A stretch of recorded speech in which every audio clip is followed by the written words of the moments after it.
Glad to have you in. This is the Monday morning edition of the Man with the Plan podcast, episode 60. What happened this weekend? Something happened? I feel like this was a relatively quiet weekend. Am I right? Nothing really happened. I mean, football, it was just a normal weekend. There was no bad blood. There wasn't any little brother getting in their own state, getting embarrassed. There wasn't any overall triumphant victories over certain people and teams. What happened? So, anyways, I want to first start this off by 60 episodes. Crazy. That's just unreal to me. That last December, it's December 3rd, I believe, so it's coming up. It is coming up this week, is the 1-year anniversary of this podcast's return. I don't necessarily like to count the first one because it's just, I just don't know. It just wasn't very good, and I wasn't really all into it. I was over my head at that point, and I'm just happy where I am now, 60 episodes in. I like just what I do. I like the poll that I like to get. I love hearing you guys ask me for suggestions, asking me to do stuff. I had someone talk to me, like, you better get the Michigan thing on the podcast, and it just means a lot that you guys are listening and you guys want to hear my perspective on certain stories. And boy, are you going to get some today. So let's just go with the elephant in the room right away. Lincoln Riley is the head coach of USC starting today. I'd like to credit Matthew Clancy, if you're listening, for breaking me out of my spell watching the Patriots game and going, oh my God, it happened. Lincoln Riley is the head coach of USC. A move that not many saw coming. I think either they thought he was going to take the lucrative deal at LSU, or he was going to take the deal and just stay at Oklahoma, stay with what he currently is built, which is a pretty good program. A lot of recruits, very, very likable guy, very, very fun to watch. You have a base in Oklahoma where you're going to the SEC soon. There's a lot of uncertainty surrounding that program. How do they stack up against teams like Auburn, Alabama, Georgia, Texas A&M? Can they be as successful if they were in the Big 12 still? Can they be as successful in the SEC with a different style of player, a different style of team? How does that stack up? It had to be on Lincoln Riley's mind. How in the heck am I going to stack this team up that usually doesn't play physical football against an Alabama every year? Because you're going to face them. I believe they were going to be in the SEC West. So they were going to face the best of the best.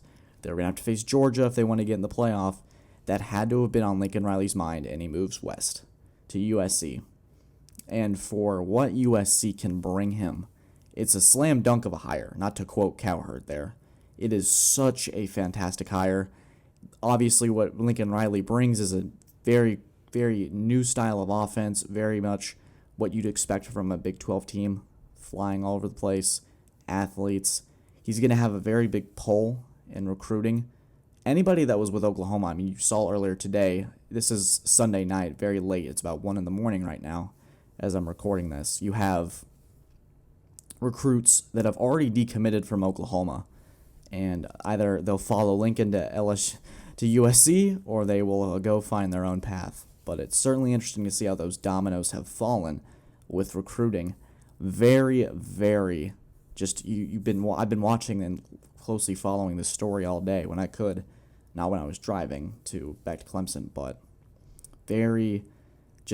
everyone's got an opinion, especially with this one.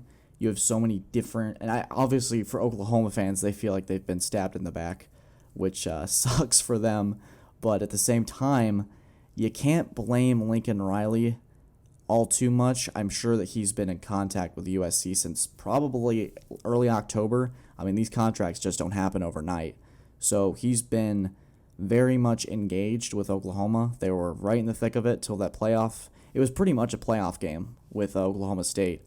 And Oklahoma State, we'll talk about them in a second when we talk about our CFP outlook. They're in the playoff race for sure. But Oklahoma, they've been competitive. They've been in the playoffs, I believe, twice. Yeah, they were playing LSU and then Alabama. They both got whacked by two very prominent SEC schools. Just the two styles just don't match up. So I don't know if it was Lincoln that was encouraging the SEC move, or it was an outside force that he couldn't control. But I think that, A, you get to be in California, which isn't a bad spot to live for a while, and you've had people like Pete Carroll, who have been really successful at USC. If you're successful and you're a star, you bring USC back to its prominence, back to what everyone thinks it should be. Maybe Lincoln's thinking NFL. Maybe he's thinking he's not going to get as much of a pull at Oklahoma, that if I can't get a national championship here, if I could try to get USC to the playoff, maybe that could get me a job somewhere. Maybe that can get him somewhere in the NFL. I feel like that's where his headspace is at, is potentially NFL next. That's very, very interesting. But you look at it on the flip side, where in the heck is Oklahoma going to go with this? Because now, obviously, they've been blindsided, because I don't think they saw this coming, because he literally just told his coaching staff this morning that he was going. So you go, where does Oklahoma go? And my brother, who loves to talk shop, loves to talk football, brought up the idea of Cowboys offensive coordinator Kellen Moore, a couple names that have been flown around, maybe Brent Venables from Clemson. He's got ties to Oklahoma. You have maybe somebody like, it'd be wild to throw Dan Mullen in there, but he's still a prominent coach. Despite what happened this year, he's had a lot of success at Florida. Maybe you bring in somebody like Joe Brady. Maybe the Panthers isn't really what he wants, and he can get a really nice deal at Oklahoma. Maybe you have somebody, Bill O'Brien at Alabama, who's trying to find his way back up to the top after the Texans deal. It would be a very decent fit for him because he's an offensive guy. Just a lot of different things, a lot of things we'll have to monitor in the next couple of weeks, because you have Oklahoma's recruiting problem. What are they going to do? Caleb Williams, Spencer Rattler, how is that going to work out? Because obviously he's the one that recruited Caleb Williams there. Does Williams stick it out? Does Rattler try to follow? It's just going to be a very interesting situation. Obviously, it's the first day. We're still getting into the aftermath of this situation, so we'll see how it goes. But if you're a USC fan, expect big things soon. They're going to be able to recruit anybody and anyone, especially in those California schools. In Mater Dei, you got Bosco, maybe Bishop Gorman in Nevada, a lot of schools that are going to be a lot of players that if they have a reason to stay close and stay local, in a guy like Lincoln Riley that can recruit, why not? Why not if just stay in California? If you're really talented, you're a receiver, you're a quarterback, running back, offensive line, and you can get in an offense that'll benefit you as you try to go to the pros, why not stay in California? It is a very interesting situation with Lincoln Riley. I cannot wait to see how this plays out. And another thing that finally played out, I have in my notes right here, finally. So Michigan beat Oklahoma. Michigan beat Ohio State in the game, in the big house. The biggest game of the weekend. I think that's fair to say. It was a dominant game by Michigan. Hassan Haskins had 5 touchdowns, and Jim Harbaugh finally got the thorn off his side, the monkey off his back. He was able to finally get Ohio State. That you can't beat Ohio State, or the success of the season is determined by Ohio State, and it's just null. They don't feel it. They can't win a bowl game. All this stuff has been completely thrown out the window. Jim Harbaugh has finally beat Ohio State, and it is so great. I've been rooting for Harbaugh for so long. I love what he does. I think the fans and just the media in general, why fire a head coach when you're winning 10, 11 games a year? Even last year when you were struggling, you have people like James Franklin, who was able to turn Penn State. They won, I think, 7, 8 games this year. They were able to turn a rough COVID season around. Harbaugh turned a rough COVID season around. Consistently wins 10 games. Not many programs around the country can just say, on a consistent level, we can get to 10 games, New Year's 6 bowls. We have a shot every year at the playoff. Like, there's just not many coaches that can say that. So I was like, wait, let's calm down on the Harbaugh thing. And finally, the patience pays off. They were dominant. The senior Hassan Haskins had 5 touchdowns. I know I said it earlier, but the senior, so he's been getting his butt kicked by Ohio State for 3 straight years. 3 straight years. That patience finally pays off. The door is wide open. But on Ohio State's side, it was sloppy. You had a lot of missed opportunities. They were physically dominated. There were a lot of drops by this receiving core that many thought in this game would dominate. And in many ways they did. It just is that They had some penalties, some emotional mistakes, ripping a helmet off, getting personal misconduct, unsportsmanlike conduct, not misconduct. That sounds dumb, but just a lot of stuff that Ohio State didn't do, couldn't capitalize on. They had opportunities. C.J. Stroud didn't necessarily lose it for him, but there was a couple throws that were kind of left to be desired. And in a day where it was between, in my mind, the Heisman Trophy was C.J. Stroud and Bryce Young, I don't know who kind of stood out. I guess C.J. Stroud had a decent game, and Bryce Young was able to win the Iron Bowl. So maybe that holds more than a less impressive performance in a win and a more impressive performance in a loss. I mean, we've had Heisman Trophy winners like Lamar Jackson who have lost 4 games and then able to rebound. So who knows? But a lot of interesting stuff to look forward to with that. For Michigan fans, the playoff is wide open. All you got to do is win one more game and you're in. How does that sound if you're a Michigan fan? After struggling last year with COVID, a lot of people saying this is just not it. Michigan's not a really great place to be, not a great place to play, all this just ugh. And Jim Harbaugh, the patience that he had, so happy. I'm unbelievably happy for him. And as you transition into that Michigan win, another team, Oklahoma State, had a huge win against Oklahoma. In my mind, Oklahoma State is what Iowa always wants to be, a dominating defense, but at the same time, the offense can pick up the slack when it needs to. And I think for Oklahoma State, they've got a winning formula. And just like Michigan, they just got to win one more game. And for the CFP, I know everybody wants to talk extension. Everyone wants those 12 teams. Everybody wants more teams in, more games, more money, more contracts, more revenue. But this year, the CFP is going to get potentially, should Bama lose on the SEC Championship next Saturday, there could be 4 new teams. Based off of last year, you had Clemson, Ohio State, Alabama, and Notre Dame. This year, you have a possibility of getting Georgia, Cincinnati, Michigan, and Oklahoma State. How wild is that? More of a geographic reach. I think we talked about this actually on the podcast earlier in the year about how great it was that Oregon won because of that geographic pull. The CFP does not need, and as much as it's going to happen more often, the CFP needs a team occasionally from the Midwest or the North that doesn't make it all the time to kind of bring some new life into the CFP. It'll make it very exciting. In my mind, Georgia's the overwhelming favorite by a mile because I look at it like this. I think it's funny that this is the year for Georgia more than anything because you'll have Georgia who's been there before and then 3 just new kids on the block. It is like when you have the little kids being read to by the older high schoolers on like some senior day, junior type thing. They're teaching them new words. They're teaching them this book. They're holding the pictures and showing it to them. It's like Georgia's the older senior that everybody looks up to, and the senior's going to come in and teach them how to be professionals, how to be adults, all this stuff. It's going to be a very interesting playoff. I'm very excited for it. I think that there's a lot of what if going into the week because you're like, well, what if Georgia loses? Or what if Baylor wins? Or what if Notre Dame sneaks in somehow? There's a lot of chaos. And last year it felt like there was a lot kind of already decided. There was like, well, if they win, then it's pretty easy to chalk it up and stuff like that, especially with a COVID year. And I think we don't appreciate the fans enough based off of last year. I mean, the stadiums were empty. It was dead. The national championship was dead. It was, unless you were a Bama Ohio State fan, why would you watch a quiet practice, pretty much? It was a very interesting year, and it's great to see everybody's rebounded, new teams, new storylines. You had Alabama almost lose to Auburn in the Iron Bowl, and you had just so many different things happening. What the heck's going to happen in Oklahoma?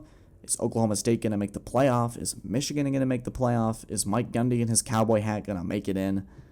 Is Cincinnati going to be the first group of 5 to make the playoffs? We still don't know.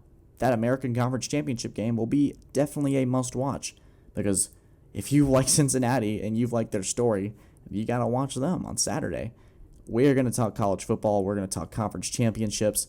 It is weird because this is about the same time I started doing the show, was around this weekend. So it's actually kind of weird, full circle. I might actually go back and watch those videos to see how I reacted to certain teams and how I predicted things. Because I know I predicted a Clemson-Alabama national championship, and I was half right with all that stuff. I want to see how I talk about NFL quarterbacks like right now, like Justin Fields, Mac Jones, and Trevor Lawrence. It's just so weird. Oh, man. A whole year under my belt doing this. Just love it. I'm so thankful. And with that, we're going to take a short break. When I return, we're going to talk why I'm so happy for Tua Tagovailoa and the Dolphins, who have won 4 straight following their win against the Panthers. You're not going to want to miss this. Stick around for more, and we'll be right back.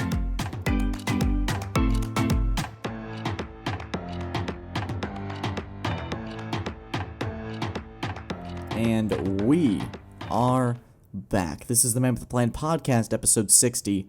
So, you're probably wondering, why do you have Tua on the title? Why? Why do you have Tua? The Dolphins are 5-7. They haven't really exceeded expectations this year. And I'm going to be the one to say, I really like Tua. I really do.